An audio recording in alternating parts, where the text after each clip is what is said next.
We'll get started here. Thank you all for joining us. Again, I apologize for the delayed start.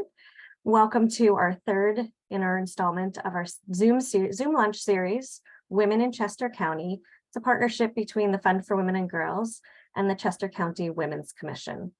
This month, in honor of Mental Health Awareness, we have Emilee Duckworth from Family Services of Chester County joining us. She'll be doing a presentation on mental wellness, taking care of yourself and your loved ones. And also joining us is Kim Andrews, the Executive Director here at the Fund for Women and Girls. We're going to start with an overview of the Blueprint Report by Kim Andrews, and then we'll receive a presentation from Emilee on taking care of yourself and your loved ones, and we'll follow up with some questions. So as we proceed, if you have any questions or comments you'd like to make, please feel free to put them in the Q&A tab on your screen, and as appropriate, I will read them out and ask either Emilee or Kim. So at this point, I'd like to turn it over to Kim to give us that blueprint overview. Hi, everybody. I'm so glad you're all here today with us. I'm so glad Emilee's here with us to talk about this really important topic. First, I want to tell you a little bit about the Fund for Women and Girls and our Blueprint Report. The Fund for Women and Girls, we unite the community with grant making and advocacy to advance women and girls here in our county. We have completed 4 blueprint reports, which is a deep dive on the state of women and girls in Chester County since 2005. So our 2020 Blueprint Report is our 4th edition Blueprint Report, and it really is the first and only comprehensive needs assessment of women and girls in Chester County. We've done 4 before. You can find the summary report on our website at thefundcc.org/research. We have a 25-page summary, and then there's a 188-page research report behind that if you want to dig into the data and where our data came from. We try to underscore the progress, challenges, and areas for improvement here in Chester County for women, with clear action steps for the community on ways to ignite change. And that's one of the exciting parts about this program that we have today is Emilee's going to talk to us about what we can do to support mental health here in Chester County. Our data in the Blueprint Report indicates where additional improvements are needed in areas including employment and earnings, work and family, educational disparities, poverty and opportunity, reproductive rights, health and well-being, violence and safety, and political participation. Next slide, please. So our program today is around mental health and well-being. Access to quality health care, regardless of socioeconomic status here in Chester County or anywhere, is a key factor in maintaining women's health. And throughout the U.S., there are many health disparities that women in general face. Those disparities are even more apparent among racial and ethnic minorities, immigrant women, and the LGBTQ+ population. Race, ethnicity, sexual orientation, income, education, employment status, and gender are all related to health outcomes. It's important for us to study these disparities and work to reduce them for populations that face disproportionate burdens of illness, premature death, and disability. Here in Chester County, there's a high incidence of women experiencing poor mental health days. Chester County, as most of you know, is the wealthiest county in Pennsylvania. So although there is definitely deep poverty throughout our county, and there are people experiencing all different challenges in their daily life here, and this represents how our peers, our neighbors, our friends, our colleagues are experiencing life, and how many poor mental health days out of are being experienced. Next slide, please. The suicide rate in Chester County has increased from 2017 to 2019. You can see that here in Chester County, we actually have tragically a higher suicide completion rate among women than elsewhere in Pennsylvania and in across the United States. Next slide, please. And one of the, as I said, women of color, particularly Black women, have poor health outcomes and face higher mortality rates in general than white women. There are higher levels of discrimination, violence, socioeconomic and environmental disadvantages, and medical racism that can put the health of women of color at greater risk. And this is, around mental health, it's important for us to remember that and think of ways that and implement culturally competent care. 1 in 5 adults has a mental health condition in the United States, and mental illness can affect women and men differently. For instance, women are more prone to depression and anxiety than men due to hormonal changes. They may also experience postpartum depression and depression linked to premenstrual syndrome and menopause and perimenopause. Additionally, women from historically marginalized racial and ethnic groups are less likely to be able to access mental health care services. Gender differences in mental health were most noticeable with anxiety disorders, where 23% of women report anxiety compared to 14% of men. And women are also disproportionately exposed to specific types of trauma, such as intimate partner violence and sexual violence that can lead to post-traumatic stress disorder. Mental health in LGBTQ plus populations is of particular concern as well, especially for bisexual women who have higher rates of suicide and depression than lesbians or heterosexual women. So as you can see in Chester County and across the country, the mental health of women and girls is at risk, and the suicide rates in our county have continued to rise, and the data that we have is pre-COVID. So we're going to be pulling data as it comes in as time passes. So this is where we sit right now, but I'm very pleased to be able to introduce Emilee Duckworth of Family Service of Chester County to help us think about how we can take care of the people around us, the people we love, the people that we care about. So Emilee, thanks for being here. Thanks, Kim. I am so pleased to be here and honored to be asked to present something that is near and dear to my heart. I'm kind of a geek on this kind of stuff. But I am here to talk about, those are some pretty dire statistics about the mental health status of so many of us. And yet all of us have to worry about mental health. We all have a component of it. As a person who is a mental health provider here in Chester County and a resident of Chester County, I live in Kennett Square. This is important issues for me. I'm currently, just so you know a little bit about me, I am a counselor and a clinical supervisor at Family Service of Chester County.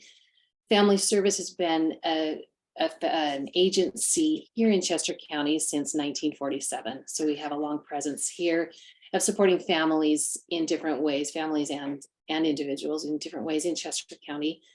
Besides providing mental health services, counseling like I do, Family Service of Chester County also provides case management, youth services, and different family support programs. But along with that, the whole idea is there's individuals and there's families, and the stronger you can help families and individuals be, the stronger our community will be. So my focus today is going to be, you can go ahead and move to the next slide, thanks. My focus today initially is going to be, what about mental wellness for me, for you, for us as individuals? How do we take care of the people around us? And then what do we do in the larger community from that? But originally but it has to start with our individuals understanding what is mental wellness will help us to kind of have a better understanding of where can we support in the systems, can we find the support that we need, and what gaps might there be in the systems for our mental wellness. And so I put this up, how do we have these pesky emotions? One of my clients would always say that, what do I do with this pesky emotion that keeps getting in my way? And that is really the basis of mental wellness. Is understanding that emotions are such an important part of being able to navigate skillfully and effectively throughout our lives. Sometimes when I have younger clients, I explain to them that I'm like the emotion doctor, I'm the feelings doctor. I'm not a doctor actually, but like going to the doctor, you come here to understand, what are these feelings doing for me? So one of the really basic things about emotions is, why do we even have them? Emotions at its core is just information. something happens in our lives, something goes along, we see a sunrise, we see a child, somebody yells at us, something happens, we get some sort of a stimulus. Our brain tries to make sense of like, what just happened to me? And then it communicates back to us through an emotion what we think has happened. So the more that the communication of this emotion then can guide our response to what has happened to us, so we can guide ourselves skillfully and make an appropriate choice in our lives. It's this feedback loop that we have internally to make sense of what's happening. As you think about some of the things that may be coming in, these questions, these emotions help us make sense of things like, am I safe or am I in danger? What do I need right now? What don't I need? Am I sad? Am I hurt? What's bringing me pleasure? What do I need more of? What disgusts me? What excites me? As you think about all the different emotions that you might have, they're answering basic questions to help us survive. When we neglect our emotional well-being or neglect our emotions, it really can be a matter of survival. That's how they developed. That's that's the purpose of what they are here for us. So ultimately they're to help us live adaptively. When you start thinking about what some of the core emotions are that we have, every human has them in one form or another. We have fear, we have anger, we have sadness, disgust, we have joy, we have excitement. All of those core emotions give us information of how to integrate or how to walk our way through the world. In addition to having that, there's a physical manifestation of that emotion, an impulse to do something about it. For example, take an emotion such as disgust. If you've eaten something really bad that is terrible, you'll actually feel nausea. You'll feel like you want to get away from something like that. Obviously, you can think about how that would be adaptive, right? You eat something that's not good for you, you get rid of it and it gets the poison or the toxic thing out of your body. In a more subtle sort of way, that same emotion of disgust, imagine someone that's in an inappropriate relationship, in an abusive relationship. The body starts to feel when that abusive person's coming towards you, a revulsion or a disgust, to try and keep you safe, to try and push that person away from you. So learning how to pay attention to that emotion opens up a wide range of possibilities for you. Helps us choose an action that's going to help us to thrive in the world. Some of these emotions, unfortunately, are hard to deal with in society. They're not as approved of. It may have been when you're growing up that your parents were like, settle down, you're being too much. Don't be angry, or don't cry over that. And so we get this mismatch of information from our parents telling us one thing, or society telling us one thing, and what our bodies naturally want us to do. Of course, we have to deal with a society, and so it's necessary to learn some of that. But learning to really stop paying attention to those emotions is where the emotional illnesses, emotional impact on our emotional health starts to take a decline. And you can go ahead and move to the next slide. So basically, mental wellness is being able to have an appropriate response to a stimulus. You're going to be having the right feeling at the right time, and then being able to manage that. And that's how we meet through life's challenges. So when we talk about mental wellness, we're not talking about always being happy, always being calm, being unruffled, being in bliss. That's not right. What we're saying is that all of us as humans, if there's a life challenge coming up, we meet it in an appropriate way. If you have someone who has yelled at you, the appropriate response isn't to be like, okay, it's fine, I'm blissed out. You should be angry. Angry is a good response. If you have a loved one has passed, sadness is absolutely appropriate response. Mental wellness or non-wellness would be not being sad if someone that you cared about a lot wasn't in your life anymore. Having this full range of emotions is an essential part of being human. And the more facility you have to be flexible and move from one mood state to another as appropriate, that's what mental wellness is. Being able to have all of the emotions and express them in appropriate ways. So thinking about that with what we're talking about with the mental health challenges that we've talked about in our county and in our country, there's so much inability to move flexibly from one mood state to another, to being able to have appropriate responses and inappropriate responses. That's where the real work is to be done of maintaining mental wellness. In addition, sometimes there's just so many difficulties that there's just too much to bear. We'll talk about that in a minute. If you could move to the next slide. One of the main things for maintaining mental well-being for yourself and then for your loved ones around you is the idea that you don't have to fix emotions. You don't have to cut them out. You don't have to say them, just like we were talking about before. You need the full range of mental of the emotions.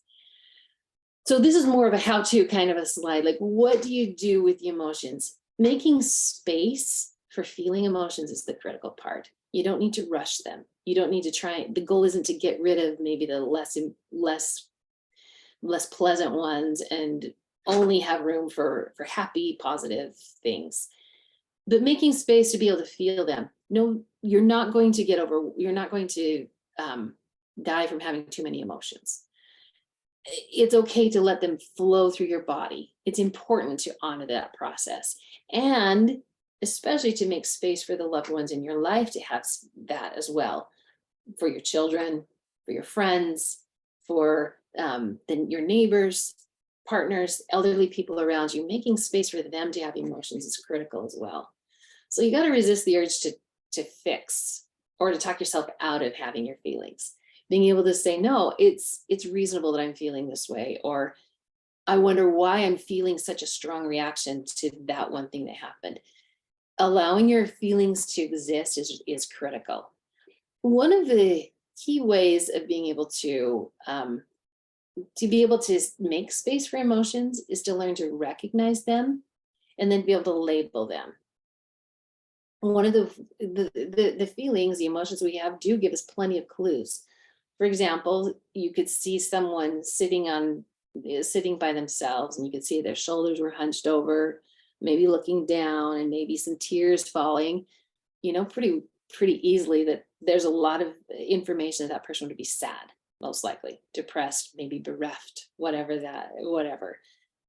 But knowing to recognize, what does my body feel like when an emotion is trying to communicate with me? When I'm feeling anxious, is it my stomach that's clenching up? When I'm feeling angry, do I feel that rise of heat? But knowing how to recognize that and then giving it the appropriate label really gives you more facility of being able to, like, okay, what do I do with this? Now that I know what it is, how do I choose my response? It does make a difference between saying, the easiest way is to begin like, am I feeling good or bad? And now that am I feeling with a lot of energy or low energy? Sad with a lot of energy or sad with a little bit of energy? And then being able to move it down even more. If I'm feeling sad, am I feeling lonely? Or am I feeling kind of bored? Those are going to bring you to different responses. So allowing yourself to slow down and label your feelings, and helping your loved ones to be able to label them and not rush them through it. Sometimes there's 2 or 3 feelings that are coming up almost simultaneously, can be super helpful. Then finding a way to appropriately express that emotion, because if it just sits right here, it's not helping you be able to choose an action with that. Finding a way to express the emotion, whether that's talking is one of the best things. That's what we humans do. We have the gift of speech. We have the gift of language. Being able to talk about it, saying it out loud, expressing the whole situation, really, it can be one of the most helpful ways of working through and maintaining mental wellness. Of course, there's all kinds of other nonverbal ways as well, whether that's shaking your fist at someone, or crying, or laughing, having a lot of laughing with your friends is a great way of expressing some emotions. Sometimes I'll turn on whatever song seems appropriate for the mood state I'm in. I'll do a little dancing around my kitchen just to be able to process it out. I'm sure that you can think of all kinds of other ways, of appropriate ways of expressing the emotion. Not to fix it, not to make it go away, but to honor it and to get the wisdom from it. That's how we build mental wellness. You can go ahead and move to the next one. So when you're thinking about what you can do for your own mental wellness, being able to share it out, that's exactly what we just talked about, and being able to express it verbally or non-verbally, labeling it. But when you think about enhancing the mental well-being of the other people in your life, one of the best tools you have is listening. Listening. It really does work. There's something about us as humans and being able to have a connection with the emotion that we are having with another human being or with another being that enhances it tremendously. When you're listening, you don't have to fix it. Again, there is no need to fix the fact that this emotion is happening. Most of us humans eventually will figure out what we need, as long as there's if there's someone supportive with us. When you think about listening, it doesn't mean just like zipping and not being like, okay, I'm going to wait for my turn to talk next. What we're talking about more is validating, listening actively. Oh, really? What was that like? One of the key phrases of like, wow, what was that like for you when someone tells you something? So you can get a little bit more information, a little bit deeper into what their experience was been.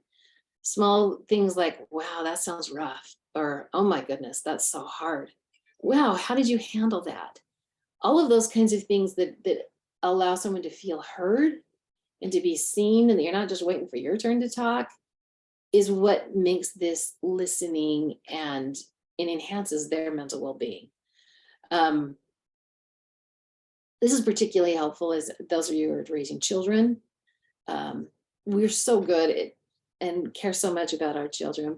The more you can listen to them so that they can figure out the solution to their problem, the more likely their mental well-being is going to be.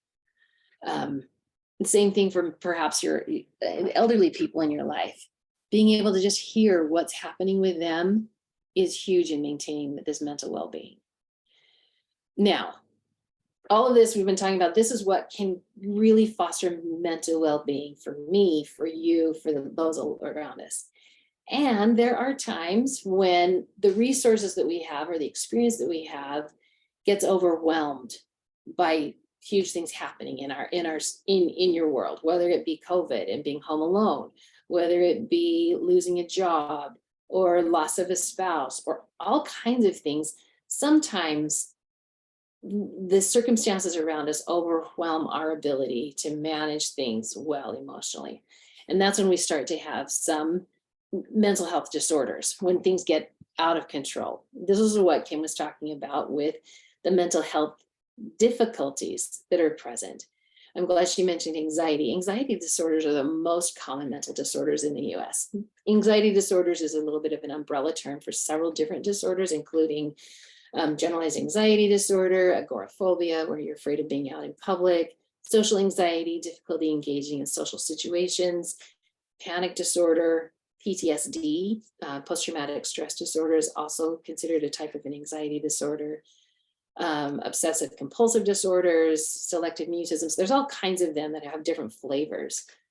And just like Kim said, there are more women and girls tend to suffer from anxiety disorders more than men and boys, which doesn't mean that men and boys don't have them, but for whatever reason, for many, many reasons, this is the way that the pressures of our lives tend to affect women and girls in this particular way more. Some of the things you may see with people who have anxiety disorders, some of the things that come up from them, panic attacks, shortness of breath, their heart racing. It really, you can see this is such a physical manifestation of this overwhelm, stomach pains, ruminating thoughts, thinking, worrying about things, which then makes it very difficult to concentrate. You can see how a child with anxiety would have a hard time in school. If there's worry going on here, it's hard to focus on doing division or memorizing different things or their spelling. Excessive worry or concern, sleep problems. These are things that can come up to varying degrees or not. I will say, just like I was saying at the beginning, sometimes worrying is exactly the right thing to have happen. Sometimes feeling anxious and afraid is exactly what you should feel based on what is happening in the situation. It becomes a problem when it's not the appropriate response, when everything should be fine, but your body is still really worried about things. That's when you start thinking, wow, this is too much. This could use a higher level of help, whether at home with your own families or including a professional in that. But anxiety disorders are something that affects a tremendous amount, and they can be debilitating for people, make it really hard to enjoy life or even to be able to go to work and to perform their tasks. Go ahead to the next slide. So the next, the kind of the sister with the friend that goes hand in hand with anxiety is depression. Nearly 10% of Americans suffer from depression, and again, we see that this shows up more often in women and girls' lives and in men and boys' lives that suffer from depression. Some of that is different pressures and different expectations.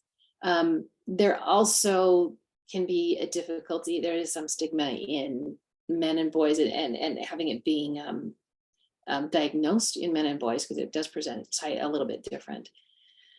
There's a lot of, when you think about depression, again, this is a system that's overwhelmed. There is too much happening that the system is like, I got too much. I can't handle all this. And so it really slows down and gets to a very low energy level. That's one of the things with depression, lots of low energy, lots of interest in activities, a lot of sadness, tearfulness, perhaps, hopelessness, guilt, a general not feeling like you're a good enough person for things. Difficulty sleeping, either sleeping too much, not being able to fall asleep, not being able to stay asleep, changes in appetite, whether it's eating a lot more than normal or not having any appetite at all, social isolation. A lot of times it will express itself in anger or irritability and agitation. And again, this difficulty concentrating makes it quite clear. Again, when these two are the mental disorders that are the most common that show up in our population. When you think of this happening for a student in high school or in college or a worker, all of this difficulty, you can see how it would be really hard for them just to get through day-to-day types of activities. And again, all of this is on a continuum. There's some little bit of anxiety that can go into very deep depressive episodes where people could become suicidal and have suicide attempts and even completions, which is terrible. All of these things are awful. What do we do about that? You see someone struggling with that, and a lot of times just thinking, well, how do I navigate this now? Where do I actually go for help? So we want to turn to the next slide. Here's just a quick overview of like, what would we do? What resources do we have available? So if in your own family, in your own life, doing some of the things to enhance mental well-being don't seem to be enough, you can go to outpatient support. That's me. You can come and see someone in my status. This is where I fit in the system. Outpatient support, where you could get some individual counseling, some family counseling, perhaps some group counseling around a specific area. And just so you know, a psychologist, a licensed clinical social worker, a licensed professional counselor, marriage and family therapist, there's many degrees to get to this, but we're pretty much doing similar type of work. So if you're looking for a therapist, any of these types of degrees makes you qualified to be able to do this type of work. You can also talk to your primary care physician. Sometimes primary care physicians will make referrals to counseling. They may make some medication recommendations, and they can prescribe medication. A lot of times I give a lot of primary care physicians the credit in a lot of yearly checkups for children. They administer a depression screening. They'll administer those kinds of things. So sometimes they are the first person to really be able to see and get eyes on some potential mental health issues. Seeing a psychiatrist also on an outpatient basis would be able to get some medication assigned to you. At this point in time, most of a large portion of the psychiatrists are not doing clinical talk therapy as well. It's more of the medication management type of things, but they will work in connection with other outside therapists. So that's step number one. That's one of the things. If the person is suffering from something a higher level, like it just does not seem to be going, perhaps they have some persistent suicidal ideation, perhaps they're having a really difficulty managing their emotions, really heavy stress in their lives, you might look into an intensive outpatient program, an IOP program. IOP programs are run where there are multiple groups therapy sessions a week, maybe 4 times a week or 3 times a week. A person would go for a group therapy session. The group session's an hour and a half or 2 hours long. And usually it'll be over a stretch of time. So they're getting lots of support, lots of ways of thinking, of changing their thinking, lots of ways of seeing other people who are struggling and seeing how they are getting through things. But it's intensive. You're going every day for 3 or 4 times a week for a couple of months, 3 or 4 months, to get support, to help raise out of it. Typically, they would then move into an outpatient, regular outpatient for once a week of individual counseling from something like that. If that level is not enough, and the next level of care that would be recommended would be a partial hospitalization. A partial hospitalization would be a full day of individual and group therapy sessions, plus medication management with a psychiatrist on staff. So you're pretty much going all day long from 9 to 3 or 4, something like that, a full day of programming. So you're getting quite intensive services, just as you would if you were in a hospital, but then you go home in the evening. Usually the weekends, they don't run programming. So it's not quite as much, but you don't have the expense of being in the hospital. You can manage some of your day-to-day responsibilities. It varies of how long the program would run or the support would run. 2 to 4 weeks seems to be the general amount of programming for that. Someone from this may move into individual therapy, or they may move into a step down into an intensive outpatient, mostly into individual therapy. The highest level of care would be hospitalization, where a person actually goes to a hospital that has some mental health. It has a mental health wing and services where they would stay 24/7, receive medication support, receive counseling, group support. And again, that hospitalization can vary. Generally, those are for people who are having perhaps a suicide attempt, some really intense suicidal ideation, some psychotic difficulties. So this is absolutely the highest level of care for people. That kind of helps you know. A lot of times words are thrown around like, what should I even do? What is even available? This is kind of what is available. And we do have programs for each one of those things here in Chester County. If you can move to the last thing. One of the things, like, how do I even know which level to start at? Sometimes it feels like there's a crisis going on, or where to begin. Here in Chester County, we have an excellent resource called Valley Creek Crisis Intervention. The phone number is here on the screen. They provide telephone counseling. So if you're like, I don't quite know what's going on, my brother's having a hard time, or I'm having a hard time, they can call and get some counseling. There's the people who receive those phone calls are able to ask questions and triage and get some support that way. They also have a walk-in service. They have a mobile crisis outreach where they can come to you, and a warm line where there's someone that they can talk to. It does not run 24/7. And so it's longer than working hours, like it changes like 8 to 10, something like that. In addition to that, that is specific to Chester County. In addition to that, there are some state and national resources. There's a suicide or crisis lifeline where you can call or text 988. This is a new system, and it actually is running. kind of like 911 to get emergency services to come to your home.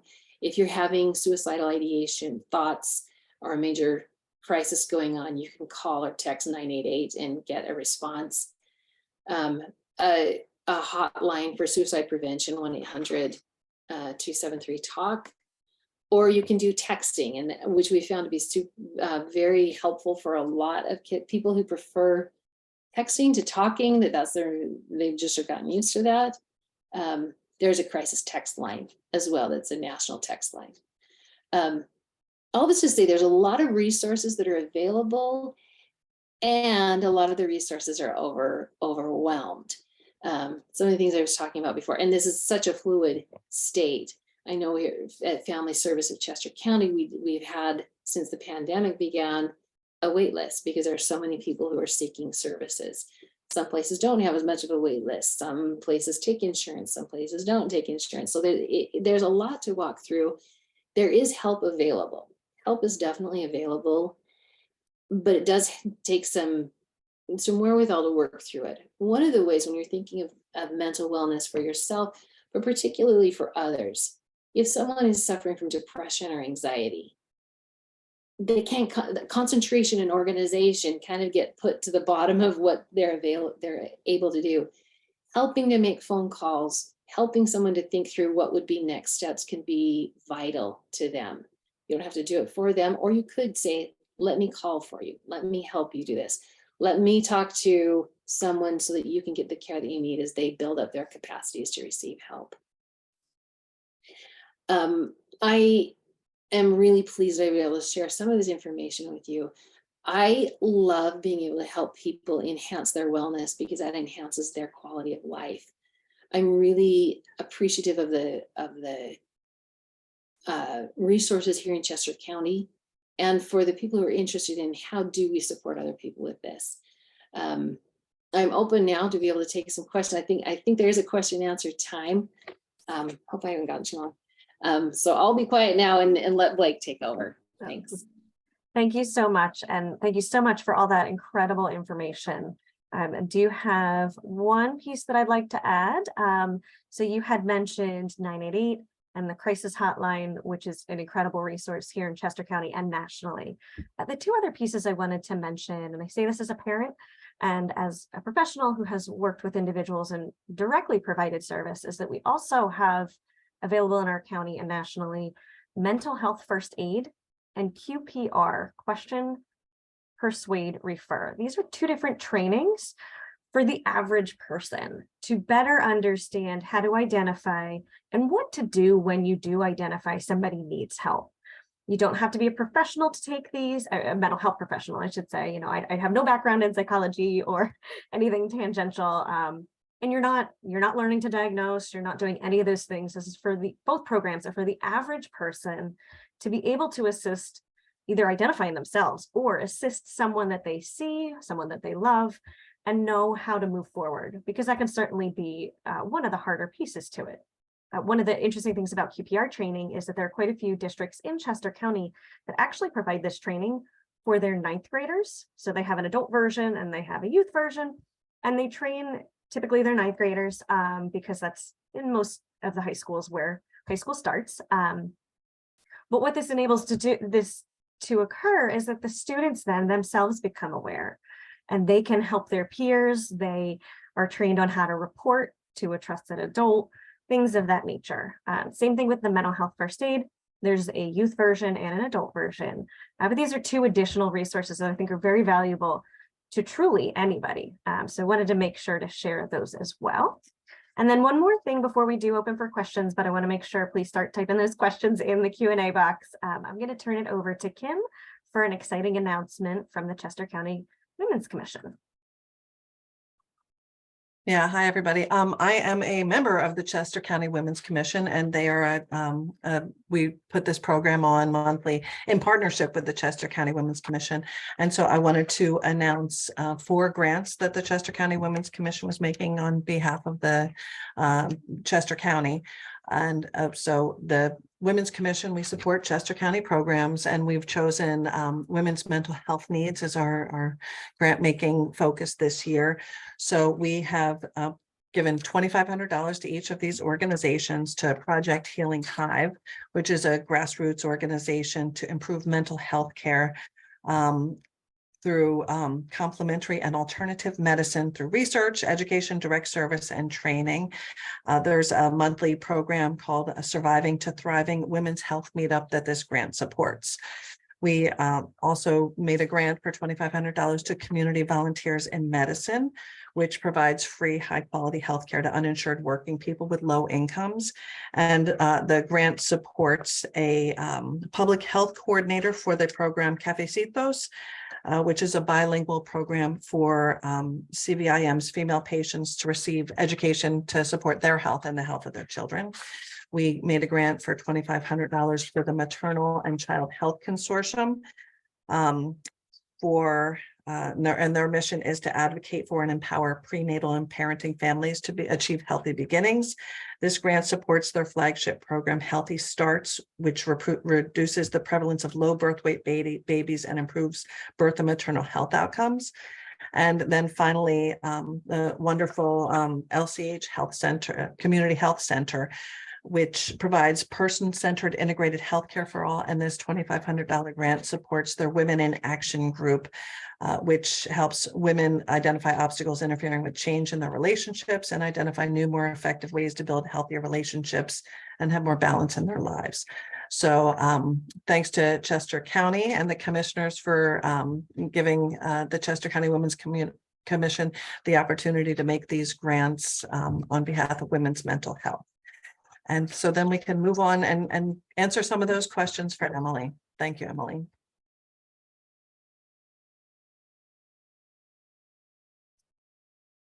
Great. So first question that I see here. So you spoke about the signs and symptoms of mental health challenges. When somebody's experiencing those, it's two-parter. How would you suggest approaching them? If you witness somebody experiencing them, how would you suggest approaching them?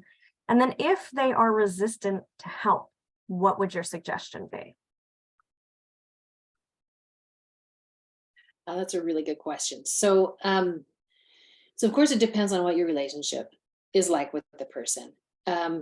Curiosity or a little confusion is always a good way of like, hey, it kind of seems, correct me if I'm wrong, but it seems like you're kind of going through it right now.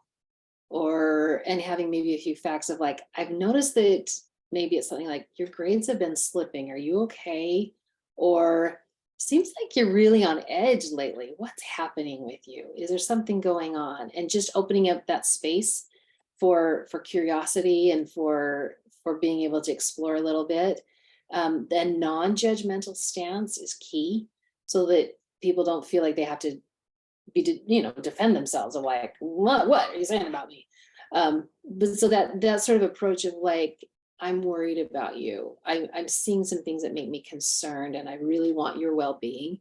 That sort of attitude going in there. If someone is resistant, which can definitely be the case. Again, it depends on what the relationship is and what leverage you have with that person. Sometimes planting a seed is a good first step, and then you can do a follow-up later of like, we don't have to do anything right now, but I am worried. Can I check back in with you later? Or, if you say nothing's wrong, that's fine. Just think about it. If I can help you with anything, let me know. And then maybe do a follow-up a day or two later of what that would be. Letting that person know that you haven't dropped it can be key. And just be like, hey, are you doing okay? How are things going? I know you've had a lot on your plate lately. Do you want to talk about it? Can I help with anything? Keeping that non-judgmental stance and openness can be really helpful. If you have any more specifics about that, I'd be happy to, because so much of it depends on context. I'd be happy to amplify that if there's anything else following up. There wasn't any other follow-up on that question. I think that's great. So when you say, and this is my own follow-up,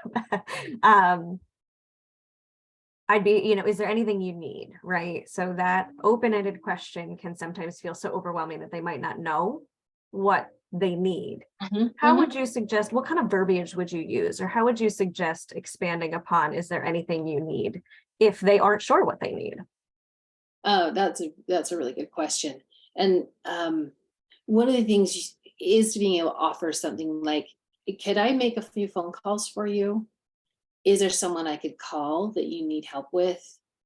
Would you like to talk about things? Would you like me to sit here with you for a minute?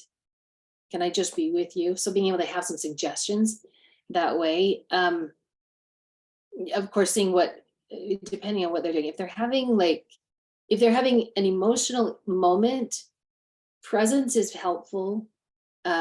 Support is helpful. If they're having a psychotic thing where they've lost touch of reality, where they are doing some hallucinations or really having that high level of a mental health thing, I would definitely call Valley Creek and or the police and say there's something bigger than I can handle. This person needs more help than I need. So kind of first of all, doing a little triage in your mind of like what's actually happening here would be helpful. And what would you suggest if one of the comments that is made is something to the effect of suicidal ideation, right? So whether it is, I don't see the point in living, versus the more pointed, I don't want, I have a plan, or I'm thinking of Right. XYZ, what would your recommendation be for that? Don't freak out. First of all, don't freak out. It should be, and one of the things that can be helpful in that moment is to validate what the idea is behind that is. I'm in so much pain, or life is so hard. I don't see a way out. This seems like this would solve my problems. And so honoring like, wow, things feel overwhelming right now. I don't know what the answer is, but I will help you find an answer. Just validating, like, I get that this is so bad, and I'll help you find an answer, I think would be the tact to take with them. Thank you. And then I do have another question here. What are some common misconceptions about anxiety, depression, mental health challenges that can hinder effective support? So things that you see day to day that can make some of this more challenging than it already is. That's such a good question. One of the things is that anxiety and depression go hand in hand. And so sometimes you'll look more anxious, busy and stressed out. Sometimes you'll have a really more low energy kind of thing. So one thing is not judging like, well, yesterday you were like this and today you're like this. Another thing to know with depression, anxiety is that there are moments of somebody feeling okay, that they can feel if they're in a safe environment, there's not too much pressure, they can present like, okay, I'm doing all right. But when the pressures increase, they're not okay. And it doesn't mean they're faking it when they're okay. It doesn't mean they're faking it when they're not okay. It just means that the moods things shift a little bit. One of the things that's easy for people to go to is like, oh, they're just being lazy. If they would just put some effort into it, then they could push themselves through this. And when you're feeling good and when your mental wellness is in peak, yeah, a lot of times you can push yourself through it. When you are suffering from depression or anxiety, a person with that is already putting a lot of energy just to do as well as they're doing, and there's just not much left.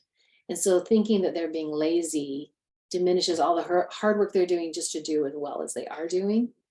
Thinking that someone's lazy or trying to get away with something is not helpful, and it's generally not true. Most of the people I've talked to who have suffered from anxiety and depression are extremely hard workers. They just have to work at keeping themselves functioning well in normal situations, so they don't have much left over for doing additional projects. Those are the things that come to my mind right away. And it's easy to go there, and our society really supports that of like, well, just get busy, just get busy. Why don't you just, most likely people who have depression, anxiety have already tried. If they could just think happy thoughts, they've already tried that and it hasn't worked yet. So more of the supportive, like, I can see this is hard. Good job doing as much as you are doing. is much more helpful than why don't you just kind of a thing. Great, thank you so much. I don't see any other questions at this time. So I just thank you so much for joining us today, Emilee. And I want to remind everybody next month we'll be back at noon, the third Thursday of the month, which is June 15th. Our topic will be in honor of Pride Month. We're going to have the LGBT Equality Alliance joining us for a past, present, future presentation. So please join us and look out for those registration emails and social media blasts. Again, want to thank our presenters and thank everybody who've joined us. Hope everyone has a great day.